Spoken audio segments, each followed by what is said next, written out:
7, a French intellectual called Julien Bender published a very prophetic book called Le Trahison des Clercs, the treason of the intellectuals, in which he described a process in which universities, which were once known as places for the collaborative pursuit of truth, had become homes, in his phrase, for the intellectual organization of political hatreds.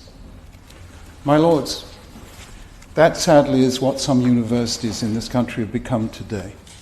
I speak from personal experience.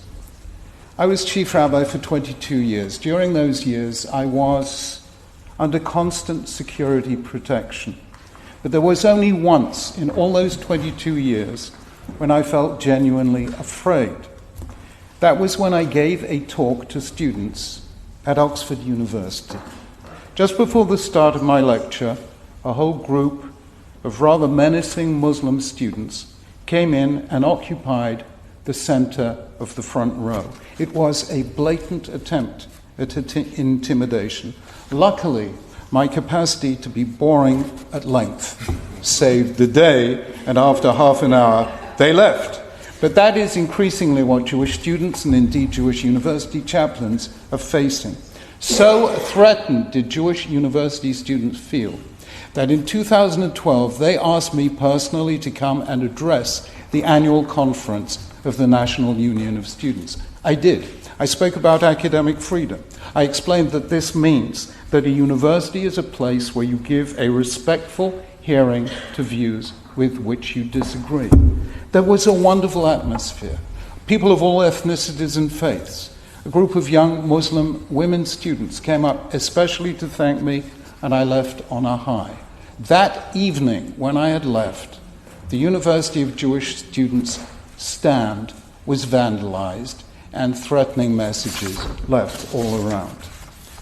My lords, one of the most frightening books I have ever read is Ed Hussein's book, The Islamist, in which he describes in detail how a mere handful of extremists from his Al-Tahrir were able to dominate and intimidate an entire university. And in that case, the primary victims weren't Jews. They were predominantly Muslims, primarily young Muslim women who were not wearing the veil. My friends, my lords, this is how it begins. And the ending of this story is not a happy one, not for Jews, not for Muslims, not for anyone. In this age of extremes, we need to be vigilant in defending academic freedom, which means zero tolerance to intimidation of any group of students. It means insisting that in student debates, all sides are given a respectful hearing. It means refusing to allow universities or any other institutions to become homes for the intellectual organization of political hatreds.